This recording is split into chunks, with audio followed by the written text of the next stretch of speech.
While people are still sort of trickling in, I'll just start today off with our land acknowledgement. So McMaster University is the host institution for the Canadian Research Data Center Network. The university is located on the traditional territory of the Mississauga and Haudenosaunee Nations and within the lands protected by the Dish with One Spoon Wampum Agreement.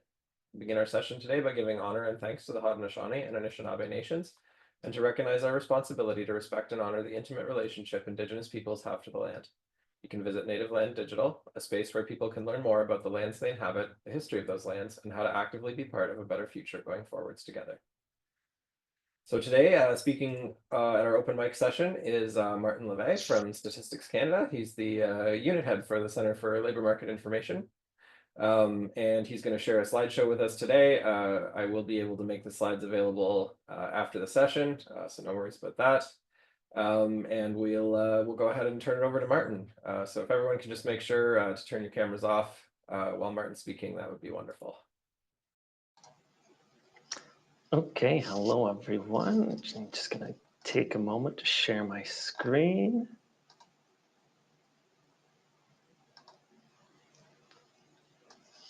Okay. Okay.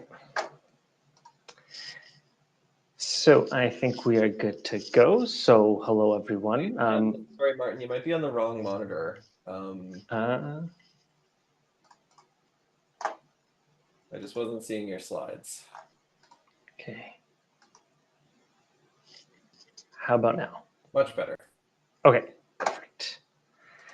So hello everyone. My name is Martin LeVay and I work at the Center at Statistics Canada and the Center for Labour Market Information. And today I'm going to be doing a presentation that gives an overview of the Labour Force Survey Supplements Program. Bonjour à tous, je m'appelle Martin LeVay et je travaille dans le Centre pour l'information de le marché du travail et je vais faire aujourd'hui une présentation de donner un aperçu sur le programme de supplément de l'enquête sur la population active. Je vais faire la présentation en anglais, mais soyez à l'aise de me demander plus tard des questions en français. So I will get started then.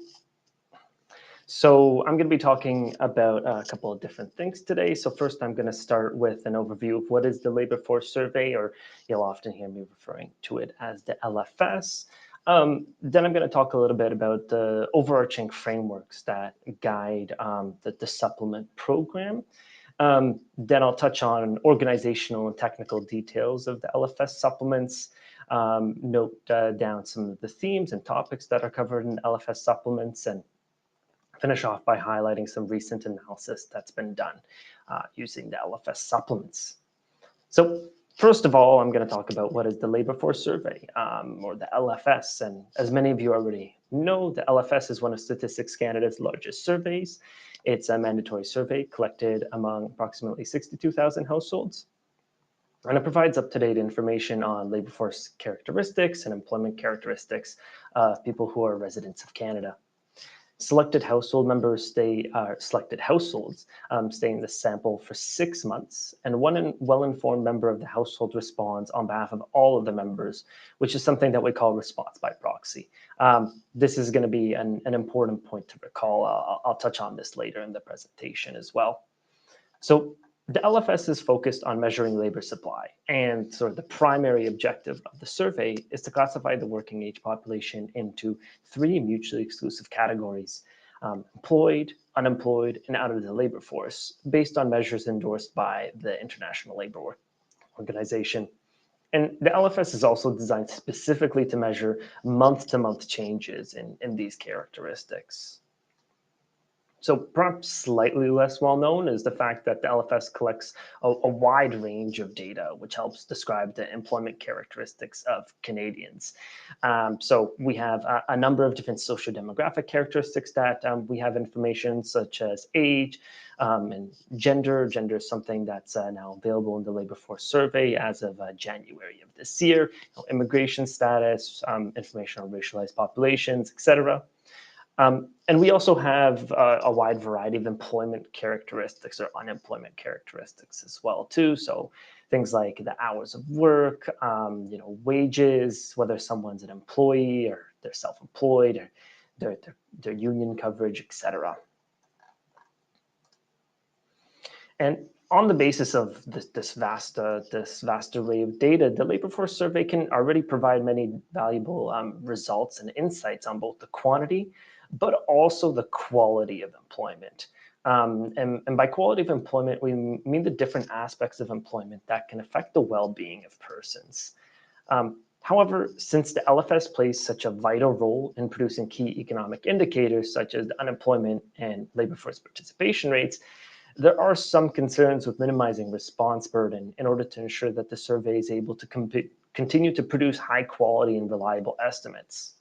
And so because of that, there are some limitations on the amount of content we are able to cover in the main LFS questionnaire. So in order to address some of the remaining gaps that we had related to the measurement of quality of employment, in particular, the Center for Labor Market Information established the LFS Supplements Program in 2022. Our work in this area of quality of employment is guided by the United Nations Economic Commission for Europe's Quality of Employment Framework, which proposes many different indicators to better understand different aspects of quality of employment.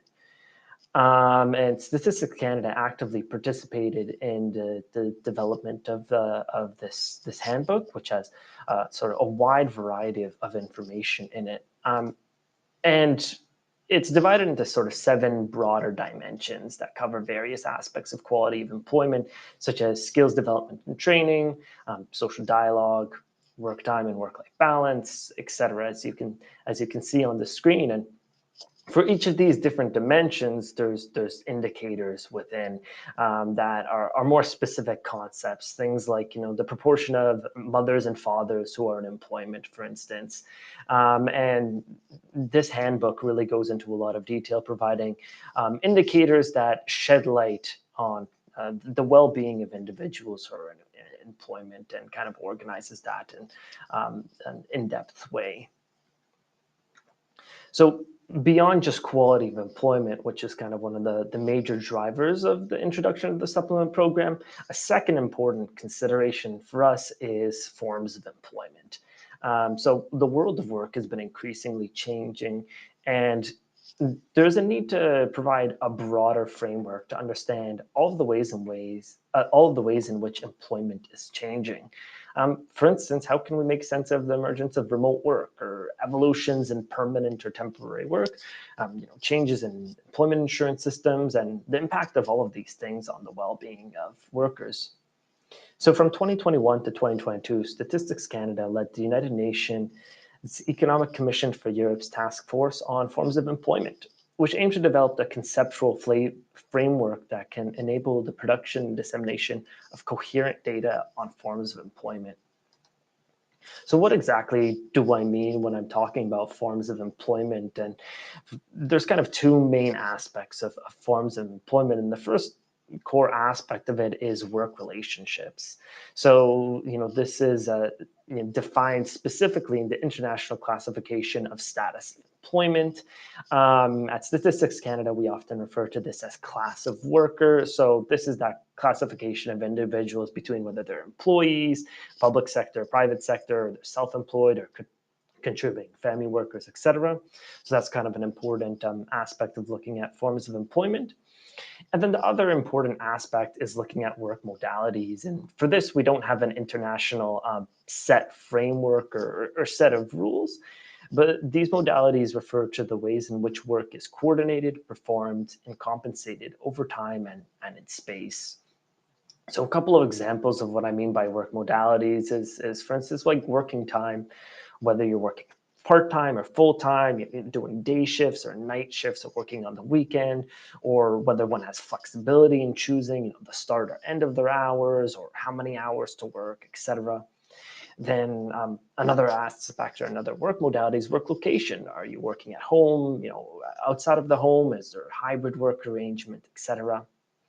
And an important, really emerging sort of work modality of late is digital platform employment. And that's where there's a mediation role for a digital platform or a digital tool or app that mediates between workers, providing services, and also clients. Then finally, another work modality that kind of contributes to our understanding of forms of employment is forms of remuneration and payment. So, is somebody being paid a wage? Are they getting a piece rate? Something notable when we're talking about things like gig work. Are they receiving commissions or tips, etc.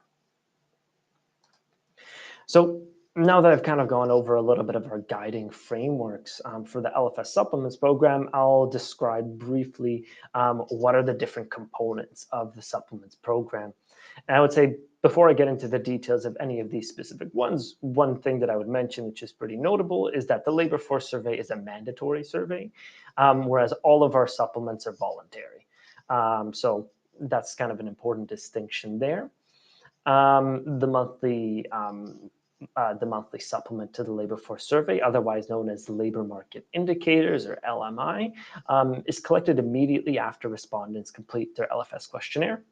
And results from the monthly supplements help enhance the monthly analysis of LFS data, but are also used to build a regular time series for specific indicators. For instance, we've regularly collected information on work location to help us better understand how work from home has evolved since the COVID-19 pandemic.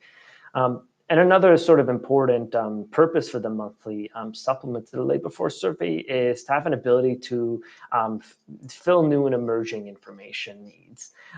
So when there's different sorts of topics that come up, it gives us a little bit of an ability to respond to those needs in a more rapid fashion.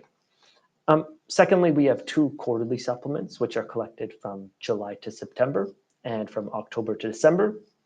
And these supplements are only collected among respondents who are in their last month of participation in the labor force survey, and there's less of a concern with respondent burden. I'll go into this in a lot more detail on the next slide. But the key takeaway for the quarterly supplement is that we're able to have a longer questionnaire, a longer survey to tackle things in a little bit more depth. Then we have the annual disability labor market indicators module, and this is for LFS respondents are asked the disability screening questions, which is a set of around 40 or 50 questions that identify whether or not an individual has a disability, but also gives a lot more details on the type of disability, seeing disability, hearing disability, and things like what's the severity of this disability as well. Then finally, we have the standalone survey on working conditions, which is currently under collection. And this is a little bit different from the other supplements that I just noted, in that it's a completely standalone survey where we recontact former LFS respondents after they'd completed the LFS. And the big distinction between this survey on working conditions and the other supplements is there's no proxy responses. So we're directly talking to an individual, and they're only providing responses on behalf of themselves. They're not responding on behalf of their spouse or other people who live in the household. And that allows us to ask sorts of sensitive or detailed work-related questions that just aren't really feasible when you have responses by proxy.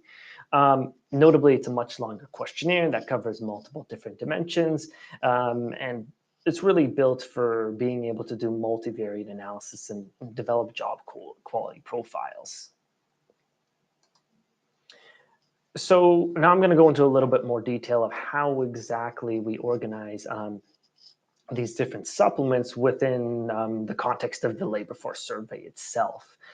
So the labor force survey collects January to December, and as I mentioned a couple of slides ago, a household is selected to be part of the labor force survey. They stay in it for 6 months. Excuse me.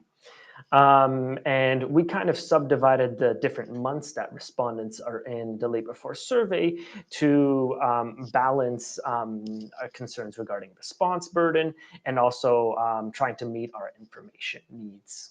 So the first month that a household is a part of the labor force survey, they have additional questions that are specific to that first month. So we definitely don't want to overburden respondents in that first month, and they've got 5 more months that we want them to come back for. So because of that, there is no supplement content in the first month.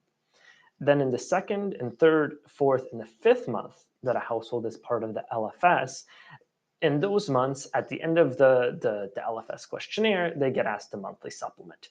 And one thing that I would want to note is that for the monthly supplement, the quarterly supplement, and also the annual disability supplement, for the respondent, this is very seamless. So they're responding to an electronic questionnaire, or they're completing the questionnaire, over the telephone with an interviewer, and the questions just keep going. There's a new page that pops up saying, okay, this is a voluntary supplement to the labor force survey, but they just continue the questionnaire. So it's really like a seamless process for the respondents. Anyway, that's an important detail to note. But so for the monthly supplement, these are households in their second, third, fourth, and fifth month in the LFS. So what we know for sure is they're going to be coming back for at least one more month. So because of that, we have a pretty big attention page to, we don't want to have too much of a response burden for these respondents. So the monthly supplement has shorter questionnaires. We cover maybe a handful of themes with maybe a handful of questions, always with that consideration in mind that we don't want to have too high of a response burden, because these individuals are coming back the following month to fill out the LFS. However, in the sixth or the final month that a household is in the labor force survey, we don't have this response burden consideration to a similar extent, because the respondent has finished all of the LFS questions for their 6th month, and then at the end they're left with the possibility to do these supplement questions. So because of that, we're able to have a lot more in-depth questions, a longer questionnaire, because we don't have that concern that this is going to, people are going to be less likely to come back for the labor force survey in future months. So from January to June, respondents who are in their 6th month of the labor force survey get asked questions for the Canadian Income Survey. But then from July to September and October to December, they receive questions from the quarterly supplement, or the labor market and social economic indicators. Whereas for the disability labor market indicators, those questions are asked every month of the year. And one thing to reiterate, which is really important, is that for these supplements here, since it's a continuation of the labor force survey, these supplements are inextricably linked to the labor force survey. So you have access to all of the different data, all of the different variables from the labor force survey, in addition to whatever is collected in the supplements.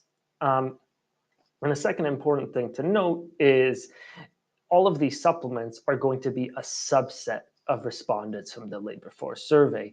And because of that, we've developed different weights for these supplements. So that's something to keep in mind in terms of doing analysis, is that you're not just using the weights that are in the labor force survey, you're using weights that have been specifically designed for these supplements, for the monthly or the quarterly or the annual disability.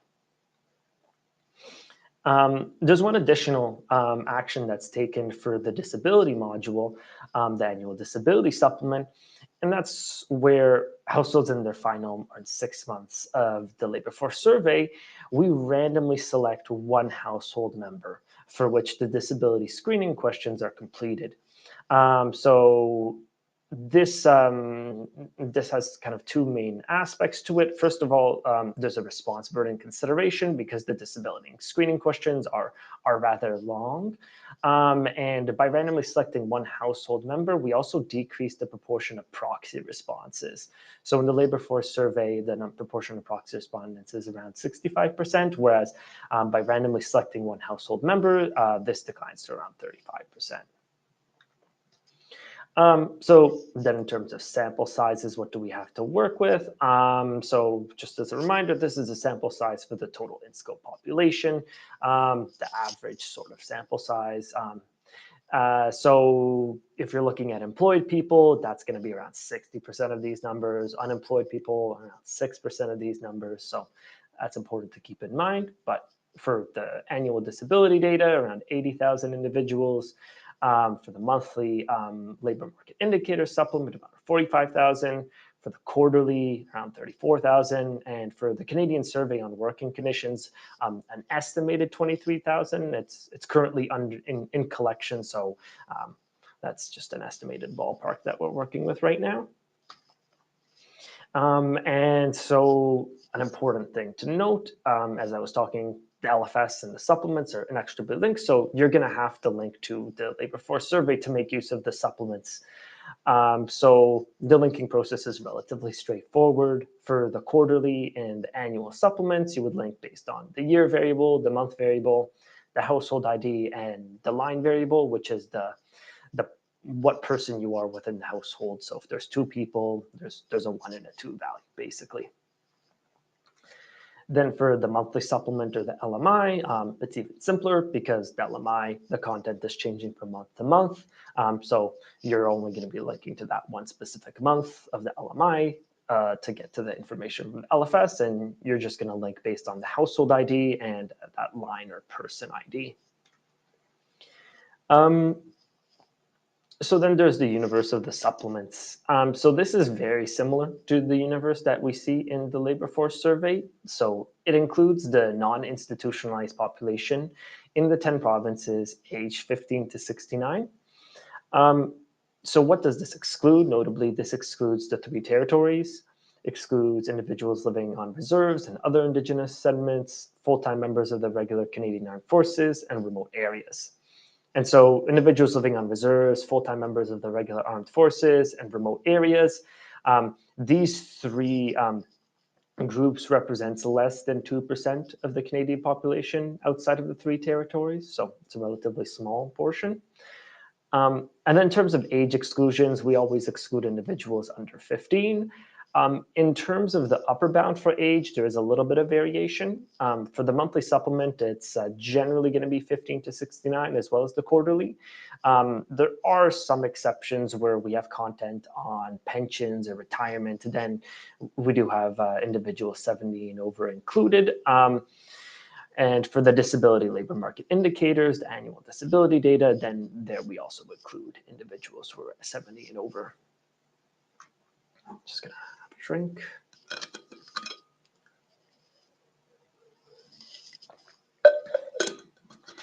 So I'll talk a little bit about the Canadian Survey on Working Conditions.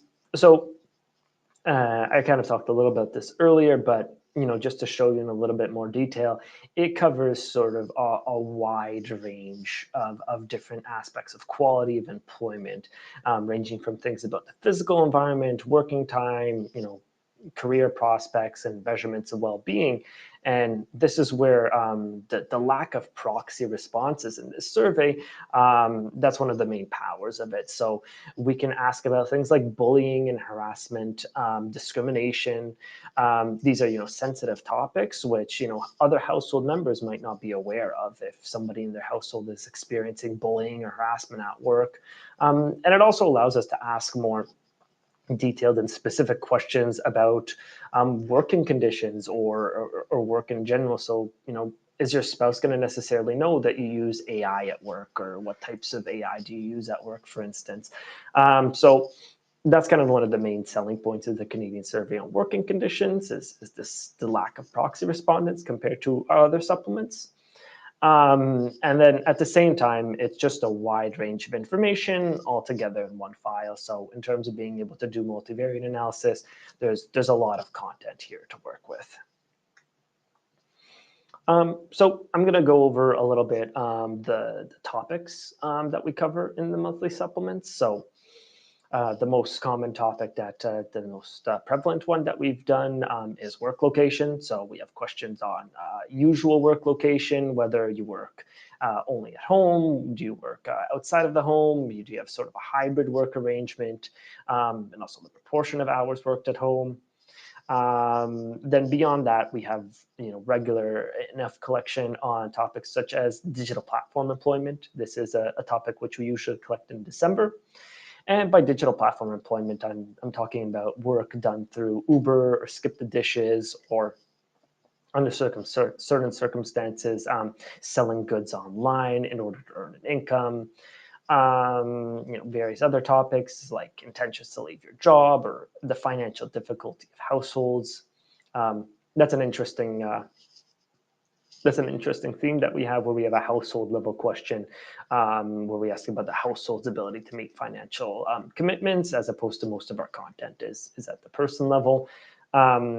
Last September, we introduced a module on skills match, so overqualification, having too much skills or experience that needed for your job. Are you working in the same field of study for which you studied in? So that's we first did that in September with lots of interesting results there. Commuting is also something that we collect regularly, generally every May. And then a little bit less frequently, we collect information on things like willingness to move. And this is something for which you'll see the results very shortly, because we collected it in February 2025. So this Friday, when the labor force survey is released, you'll see some of our analysis there on willingness to move at the bottom of that daily article. And sort of other content that we collect every 2 to 3 years is, for instance, upskilling. So participation in non-formal training and employer provided training, student work experiences, flexible work schedules, and the like. Topics that we collect a little bit less frequently are things like work values and reasons for multiple job holdings. A little bit of a preview of some topics that are going to come up in the next couple of months is in March, we're going to be collecting information on benefit coverage among self-employed workers, and measuring the number of vacation and sick days that employees have used during the last 12 months. And then in April, we're going to be asking a couple of questions related to job security. Notably, there'll be one question about whether employees anticipate that the number of employees at their workplace will increase, stay the same, decrease over the next 6 months. And I'd say this is a good example of how we can use the monthly supplement to kind of respond to emerging or current economic events. Then moving on to the quarterly supplements, where we have a little bit more room for maneuver. We have longer questionnaires. So in terms of themes that we cover, firstly, we look at permanence and stability in work relationships, including sort of measures to try and identify dependent contractors. Then we have the labor market experiences of immigrants. So looking at the challenges faced by recent immigrants, such as credential recognition and language requirements. And then finally, we have information on gig work and stability and self-employment. And so the purpose, one of the purposes for this presentation here today is to note that the LFS supplements are available in the RDCs. So the monthly, the quarterly, and annual disability supplements are now available in the RDCs. And if you're looking for more information on the supplements, then I would recommend that you go to our website.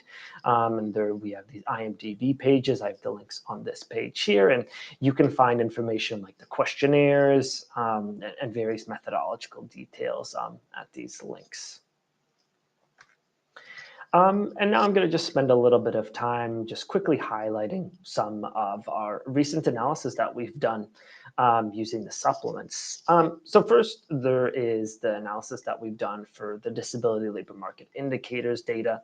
And this, we published some analysis for 2022 and 2023. And we're currently working very hard on doing the analysis for 2024 data. And there's some really interesting results, looking at the people with disabilities, without disabilities. We see large employment rate gaps. And even more notably, we have these large employment rate gaps, and then they get even larger still when we're able to look at things like individuals who have a more severe disability. And I think this highlights one of the benefits of the disability screening questions that we have, is that it allows this sort of disaggregation of disability. So it's not just a sort of binary variable saying yes disability, no disability. It's got details. It's got whether someone has a seeing disability, hearing disability, mental health disability, so the types of disabilities, then about the severity of disabilities. Is it less severe? Is it more severe? Do they have multiple disabilities? And it's really, really important to be able to disaggregate disability like that to kind of have a better understanding of its impacts. And you can really see the differences that this sort of disaggregation has on the results. So definitely an important notable use of the supplement data. Then the supplements in general, the supplement program is definitely one of the key things that we're looking to measure is the gig economy. And I'm not going to get into a lot of details about what is the gig economy. It's a complicated concept, and there's sort of overlapping, different things that we can talk about. I would definitely recommend looking at an article from my colleague Vincent Hardy, defining and measuring the gig economy using survey data, which kind of outlines a lot of this conceptual framework and also outlines the different ways that LFS supplements have measured these overlapping concepts. But more specifically in terms of what are specific items that we've measured, I've already mentioned digital platform work. So where a digital platform has a mediating role in an employment situation, so that we measure in the December monthly supplement. Then for dependent contractors, which is a type of work relationship, that's something that we've worked on measuring in the summer quarterly supplement. And then gig work, which is an aspect of stability and performance of work, and that's something that we've measured in the fall quarterly supplement. As I mentioned before, work from home is something that we've been measuring and have a longer time series for now at this point. And yeah, I'll just keep it at that for now. Then we've done some analysis on self-employed workers published last year using the quarterly supplements, looking at things like what are motivations for self-employment, characteristics of self-employed workers, and also looking at sort of like overlap between self-employment and also gig work as well. Then there is commuting. So commuting is something that we measure every May, and this is something for which we align with concepts in the long-form census of population, which measures commuting every 5 years. And LFS supplement provides an ability to give intercensal measures. So between the censuses, we're able to give estimates on various aspects of commuting, such as the main modes of commuting, public transit use, etc. So that's one important aspect of the monthly supplement, is where we get the commuting data. And then just very, very quickly, we've done various different analysis on a wide variety of different indicators, whether they be among the quality of employment framework or not, such as retirement. So what are the main factors affecting timing of retirement, for instance, is something that we collected. And then also training participation, so the proportion of individuals taking non-formal training or job-related training outside the formal education system. So I will leave it at that to give us ample time for any questions. And yeah, thank you very much. Thank you. All right. Thank you, everyone in the audience, for being so patient. You get a couple rounds of applause there. See it in the chat. So if anyone has any questions for Martin, you could either raise your hand or you can pop it in the chat. And we'd love to have a discussion about the Lib4 supplement. Faraz, you want to turn your camera and mic on? Hi. Sorry, I'm just in the middle of an office reorg. Oh. So I'm going to stand if that's okay. Thanks so much. Really, really helpful. Also, like fun to be sort of like get a clue into how StatsCan is thinking about this and what that perspective looks like. I'll ask one question for now, but if there's time, I'll ask more. And my first question would be, with the completion of to my knowledge, every single national longitudinal survey in Canada. how would you suggest, from the StatsCan work quality labor perspective, how do we how do we how do we characterize working lives in Canada? Like what tool do you think we as researchers have to characterize working lives? So even just like 4 years, 5 years, 6 years. And for context here, like our colleagues south of the border are using things like the PSID to construct from birth to near retirement life course trajectories of employment. And we can't, to my knowledge, we can't. So my question is, am I missing something? Or are we effectively not able to track people's working lives over time? And we are strictly restricted to repeated cross sections here, like say with the LFS. So that's definitely a very good question, and I think it highlights an important sort of data gap that we have. And yeah, I would note that for the supplements, these are not longitudinal surveys. We're not following people over time. So in terms of being able to have this sort of longitudinal analysis, especially over entire life periods, the LFS supplement program is not going to be able to do that.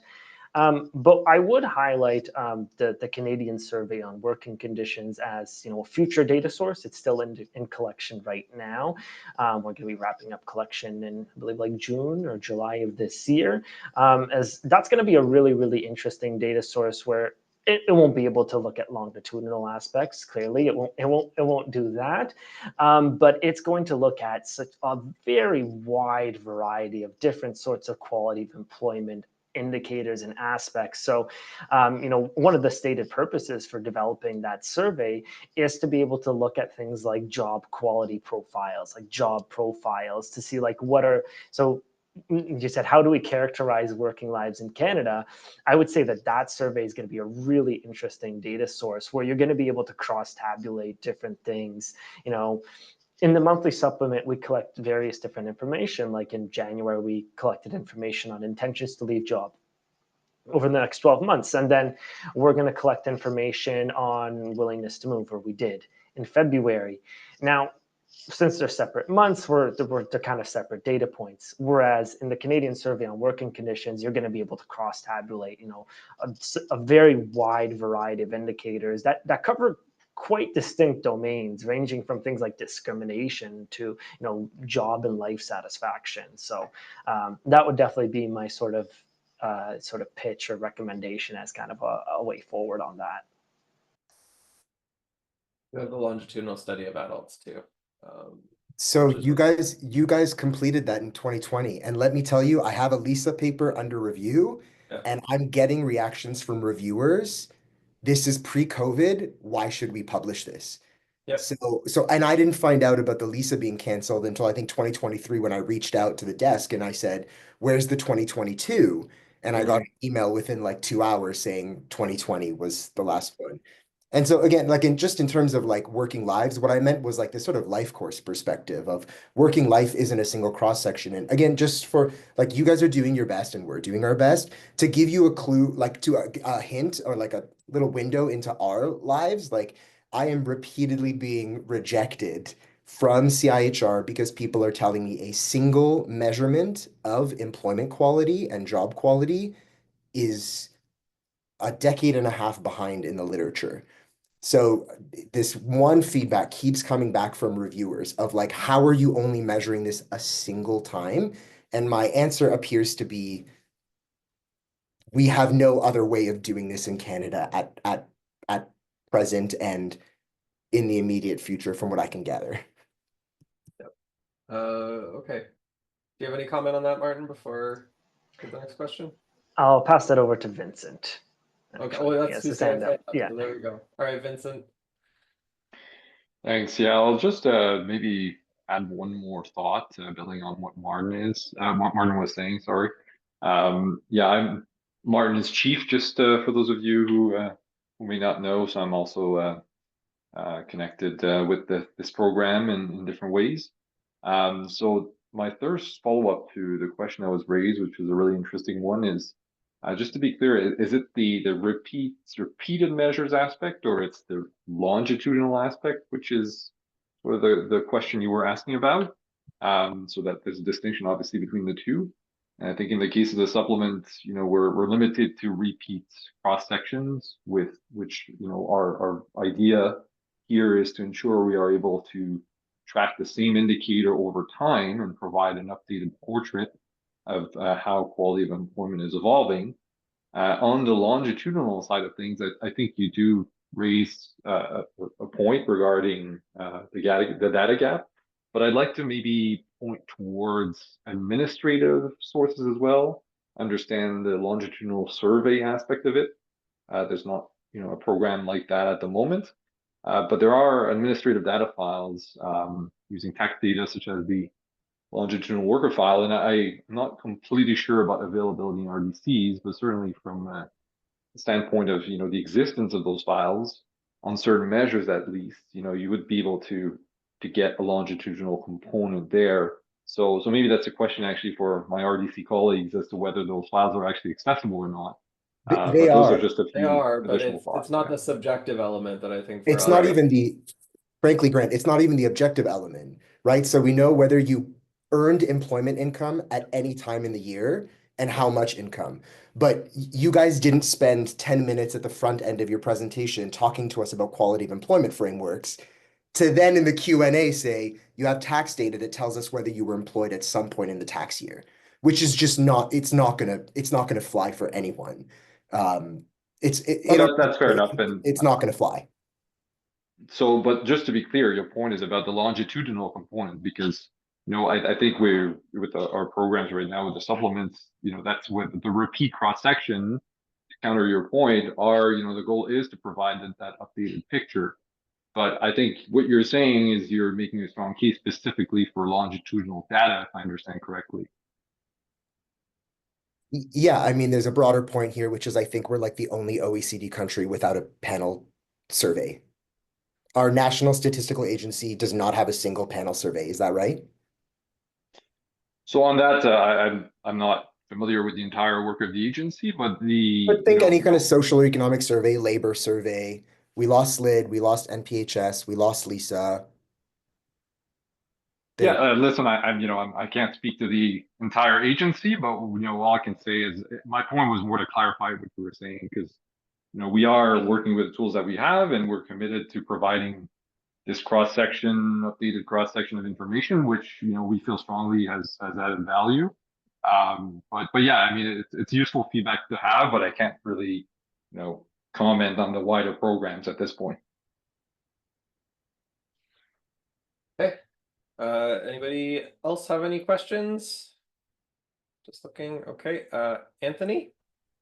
Yeah, hi, thank you. Thank you for the presentation. Apologies, I can't turn my camera on. My question is not related to the supplements per se, so if this isn't the appropriate venue, please let me know. But it's about measurement of the non-permanent resident population in the LFS. And what plans might exist for being able to disaggregate the or figure out or analyze the employment outcomes of the NPRs in Canada, just given the media and political attention around this, rising population in Canada over the last couple of years. So I was wondering if you could just speak to that and whether or not the LFS would be able to or will be able to be used for that purpose. So that's not something that I can really speak to too much. I don't know, Vincent, if you want to jump in on that.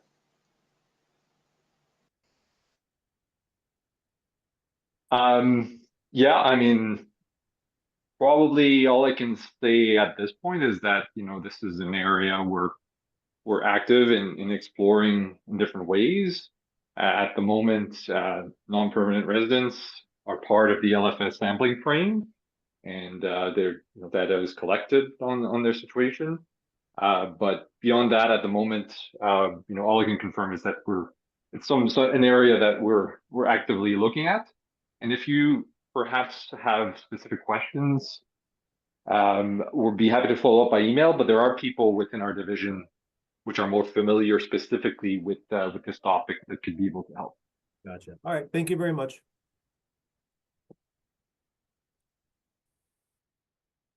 Could also flag that the longitudinal immigration database is also available if you're interested specifically in sort of immigration related questions. Simon? Yes, thank you. Thank you for the presentation. It was really excellent and informative. My question is around disability data. I've gotten some requests from senior management recently for more timely data on labor market outcomes and conditions for those individuals with disabilities. I know that there's that kind of annual data release that Martin, you had kind of showed some slides from. Are there any options for getting more timely data that you can recommend, or how would you suggest I kind of, try to placate my bosses when I get those kind of questions? So to my knowledge, in terms of sort of the labor market characteristics of individuals with a disability, the more up-to-date source, the most up-to-date source is going to be this supplement, this annual supplement, which collects information throughout the year to give this sort of annual portrait of individuals with and without a disability.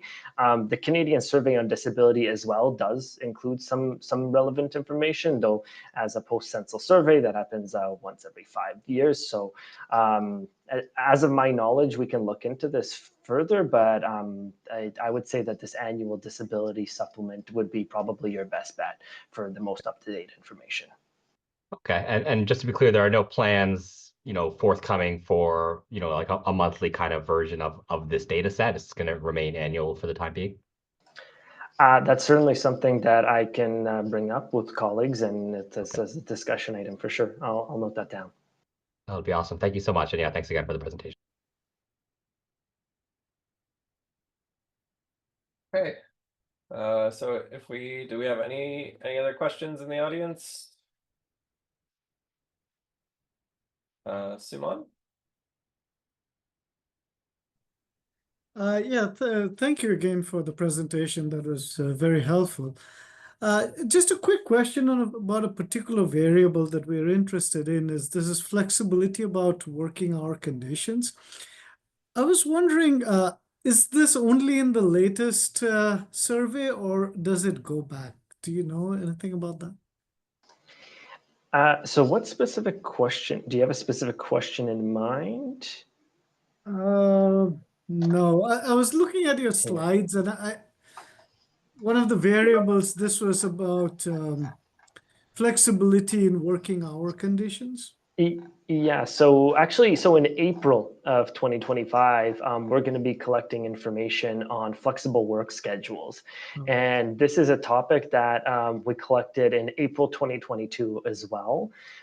So like that, you'll have in April 2022 and April 2025. So there's questions on, which of the following best describes your usual work schedule? Is it regular daytime hours or evening hours or night shifts or irregular hours? Do you have a flexible schedule that allows you to choose the time when your workday begins or ends? How easy is it to take an hour or two off for personal or family matters during work hours? And then how often has it been difficult to fulfill family responsibilities because of the amount of time spent working? So these are questions that we're going to be asking in April of 2025. We asked in April 2022. And if my memory serves correct, this is all also information or questions that were asked in the General Social Survey 2016 on Canadians at work and at home. So there might be some minor differences there. There's obviously methodological differences between the General Social Survey and the Labor Force Survey, but that would be kind of like that give you a little bit of a pre-pandemic and post-pandemic sort of comparison on these variables. Okay, wonderful. Thank you.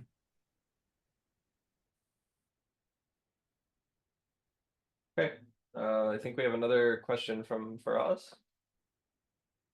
Yeah, just wondering if there's been any conversation between, I guess this is Labor Division and Health Division around admin linkages to health admin data. So because I know there's, we all understand that part of the reason we're measuring things in the LFS is around employee well-being, but we don't really have like regular well-being indicators in the LFS. So some of us have sort of wondered, is there an opportunity to link jobs in LFS to, proxies for well-being in terms of health admin data? So that's definitely a good question, and there definitely are various different options in terms of an administrative data linkage at StatsCan. Off the top of my head, I'm not aware of anything in terms of a linkage of the labor force survey to administrative health data. One thing I would note, this is from, I've previously worked in record linkage at Statistics Canada, is that a lot of our administrative data is going to be things like emergency department visits or hospitalizations, and these are going to be rare circumstances. So the LFS is a sample survey, so if you're trying to find combinations between a rare event and a sample survey, it's going to be a challenging endeavor to do that. But I can take a look into this to see if there's been any work specifically for the labor force survey. Obviously, we've mentioned tax data in the past. That would be a circumstance where, doing linkages between tax data, the longitudinal immigration database, for instance, that Grant mentioned, those would be situations where it's not a sample survey. It's, the population. There you'd be able to do sorts of analysis, and those sorts of analysis I have seen, linking sort of administrative health data to administrative tax and immigration data. So that sort of analysis is such that I've seen, but with, a sample survey, there's definitely other sorts of challenges that come into play. But I'll look into that. I guess we would want to do the exact same thing we do with CCHS with 65K. Is just, what if we took 10 years of respondents and all of a sudden we have almost 1 million people, right?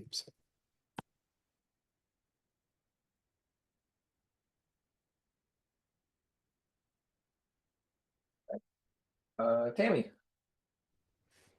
Hi, I'm very sorry for popping in late and then coming in to ask questions late as well. I'm actually wondering if you guys could do a little bit of work for me, in the sense that it's nice to find this list of topics in the supplements. I've spent a lot of hours going one by one trying to figure out what's in there when I'm in the RDC. And what I've started making for myself, but maybe you guys have already done, is a nice grid of, here's all the months of the supplements, and here's all the topics and the questions that can be consistently found, going all the way across, to be able to sort of get that bigger view of what might I do with this, patching these together over time. I'm wondering if you guys already have that, and also if you can make sure that's in that RDC folder for us, because we can't look at this internet stuff when we're in there. So that's definitely very, very good point. It should be available in the RDC folder. That's something I can double check. I'm trying to dig up the link. There is like a summary of the topics that have been covered in the monthly supplement. I just need to find the link. I found that link. Like I'm looking at the page right now, which is Okay. great. And this is something I couldn't find even a few months ago. So I'm really, really happy. I just pop it there, to be able to find that, which is great. But it's also going through questionnaire by questionnaire to make Exactly. sure the questions haven't changed, being able to flag where they have and what else has been done with them. Anyways, I don't know if somebody's laid that out nicely to plop in somewhere. So yes, that link is relatively new. I was working for it to be ready in time for this presentation, so hooray. So that would be a good location to get an understanding of what months we collected what. In terms of the specific questionnaires, that's going to be a little bit more manual, but if you go to the bottom of that page, there's other versions of the questionnaire. You can select the specific month and click through the questionnaire and read through it like that. So the information is available online. It's just not perhaps laid out in the most beautifully simple fashion, but yeah, it is there. Okay, I do appreciate all this because it's a lot of information to try and bring together. Thanks. Are there parts of this, Martin, that you do sort of routinely collect as part of the supplement, or are they all every time just sort of completely boutique? Like, So definitely one of the purposes of the monthly supplement program is to create time series over time. So we do come back to themes on a regular basis, and we do try and keep things in similar months of the year as well, so that we don't run into issues with seasonality, for instance. So like you'll see that in October we ask about job satisfaction, right? And household financial security. Then in January, we ask about intentions to leave job. So we do have sort of time series like that we're starting to build up. But always to note that future topics and everything, they're all subject to approvals and change. So that's definitely something that's always a little bit uncertain. But it's something that we strive to, is to create these time series over time. If you're working sort of in a year by year frame, you could expect, or you could hope for the best in terms of like things sort of showing up again. Okay, that's a good tip.